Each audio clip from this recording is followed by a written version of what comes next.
افغان جګړه ولې پای نه مومي؟ دا هغه پوښتنه ده چې د هر افغان په سر کې راڅرخیږي، خو دې پوښتنې ته تر ځواب ویلو د مخه پکار ده چې دریو نورو پوښتنو ته ځواب پیدا کړو. لومړی دا چې نن نه 19 کاله پخوا د 2001 میلادي کال د سپتمبر میاشتې د 11 نیټې نه پیل شوې نړیواله ترهګري او د ترهګرۍ پر ضد امریکایي جګړه رښتینې او حقیقي ده او که د امریکا د نړیوالو اهدافو او موخو لپاره جوړه شوې یوه ځانګړې پروژه ده. دویم دا چې آیا امریکا 19 کاله پخوا افغانستان ته د ترهګرۍ او ترهګرو د ځپلو لپاره راغلې وه او که اصل اهداف او موخې نورې وې؟ هغه ځانګړي اهداف او موخې څه وې؟ که چیرې امریکا د ترهګرۍ د ځپلو لپاره راغلې وه لکه څنګه چې دوی ادعا کوي، نو بیا دومره اوږده موده کې دوی ترهګر ولې ونه ځپل؟ او دریم دا چې د امریکا هغه ځانګړې موخې په افغانستان کې د سولې له لارې ټینګېدای شي او که د تلپاتې جګړې او ګډوډۍ له لارې؟ زه په دې باور یم چې د دې دریو سوالونو د ځوابولو نه وروسته دا خبره به ډېره څرګنده شي چې د افغان په کور د جګړې ټغر ولې نه ټولېږي. راځو لومړۍ پوښتنې ته. د 20مې پېړۍ په وروستیو کې د سړې جګړې د پای او د شوروي اتحاد د ماتېدو سره د امریکا نوی پلان دا و چې 21مه پېړۍ به په نورو قومونو باندې د امریکایي ځواک او قدرت د مطلق غلبې پېړۍ وي، چیرې چې نور هیڅوک به د دوی ګټې د نړۍ په هیڅ ګوټ کې نشي ګواښلی. خو دا امریکایي پېړۍ به څنګه پیل کېده؟ دې لپاره امریکا یو بل نړیوال غلیم ته اړتیا درلوده چې هغه د نړۍ په هر ګوټ کې شتون ولري. امریکا خپل او پردي ولسونه پرې وداړي او د هغه تر نامه لاندې خپلې ستراتیژیکي او سیاسي موخې ترلاسه کړي. دا نوی غلیم په 2001 میلادي کال کې د سپتمبر میاشتې په 11مه نیټه په نیویارک ښار کې د امریکایي مور د ګېډې نه راپیدا شو چې نوم یې ورباندې ترهګر کېښود. دا امریکایي ترهګر او د امریکا د ګټو لپاره جوړ شوی ترهګر د نړۍ په هر ګوټ کې ځان ته جلا جلا نومونه واخیستل، لکه په سومالیا کې الشباب، په نایجیریا کې بوکو حرام، په فیلیپین کې ابو سیاف، په منځني ختیځ او شمالي افریقا کې القاعده او داعش، او په افغانستان کې د طالب، القاعدې او داعش نومونه یې خپل کړل.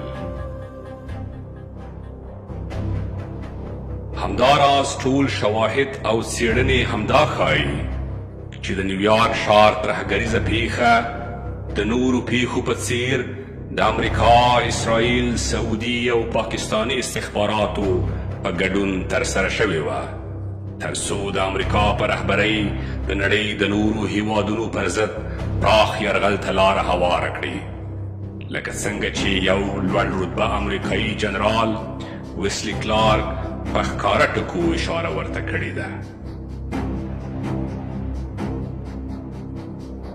د 11 سپتمبر د پیښې نه 10 ورځې وروسته زه پینټاګون ته ولاړم. هلته ما د دفاع وزیر رمسفیلد او نورو چارواکو سره ولیدل.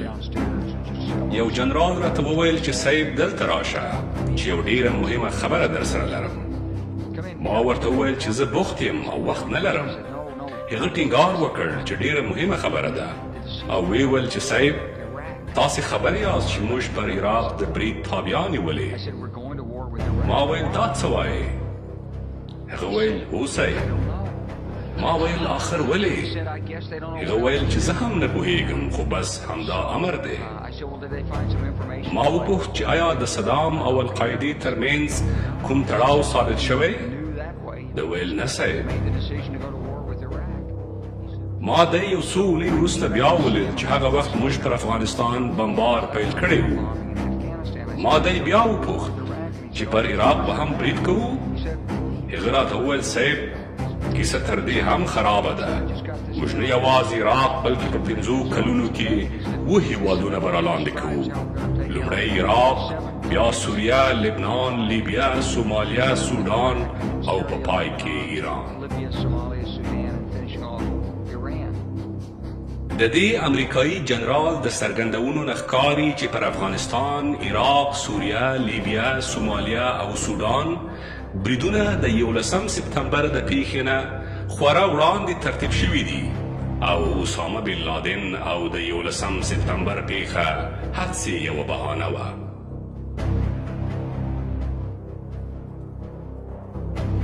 نو که چیرې ترهګري او ترهګر امریکا پخپله جوړ کړي، لکه څنګه چې د امریکا د بهرنیو چارو وزیر میرمن کلینټن هم اعتراف پرې کړی، د کومو ترهګرو سره چې موږ نن لاس و ګریوان یو دوی پرون موږ حمایه کول، نو بیا خو امریکا افغانستان ته د ترهګرو د ځپلو لپاره راغلې نه وه، او ځکه خو په دې اوږده موده کې دوی ترهګر ونه ځپل بلکې نور یې هم د پاکستان له لارې پیاوړي او مجهز کړل. نو بیا افغانستان ته د امریکا د راتګ موخه څه وه؟ افغانستان ته د امریکا راتګ د امریکا د بشپړې نړیوالې اقتصادي او سیاسي غلبې ټینګښت او په ځانګړې توګه په اسیا او منځنۍ اسیا کې د چین او روسیې د پراختیا د کنټرول په موخه و. دې کار لپاره تر افغانستان غوره بل سنګر نشو کېدای چې د اسیا د 4 لویو برخو یعنی منځنۍ، جنوبي، ختیځ او لویدیځ اسیا په زړه او په ورته وخت کې د امریکا د 2 لویو سیالانو چین او روسیې په ګاونډ کې پروت دی. له همدې افغان سنګر څخه د چین ټولې پراختیایي لارې او د منځنۍ اسیا او کاسپین سمندر د غاړو زیرمې ښې اداره کېدای شي، ځکه خو دوی د خپلې اوږدمهالې جګړې د تمویل لپاره افغانستان نه د مخدره موادو نړیواله فابریکه هم جوړه کړه چې د کال 200 میلیارد ډالر ترلاسه کوي. همدا مخدره مواد د دوی اوږدمهالې جګړې ته مالی امکانات هم چمتو کوي. دیس خدا خبر هم روښانه کیږي چې په اسیا کې د امریکا پورتنۍ پراختیایي او استعماري موخې یوازې د یوې پراخې بې ثباتۍ او ګډوډۍ له لارې ترلاسه کېدای شي چې د هغې تر شا ترهګري نغښتې او موږ په تېرو 19 کلونو کې هره ورځ د امریکا په لاس د همدې ګډوډۍ شاهدان پاتې شوي یو. دلته ثبات د امریکا د ګټو د مرګ په معنا دی او د امریکا استعماري ګټې پکې نشي خوندي کېدای.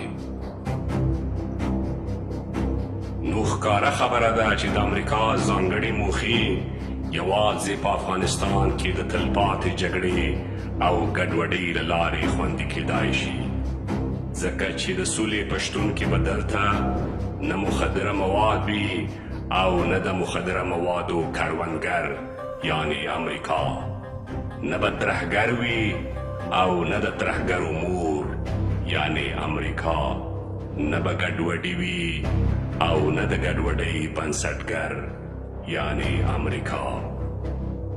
نو ځکه خو افغان جګړه پای نه مومي.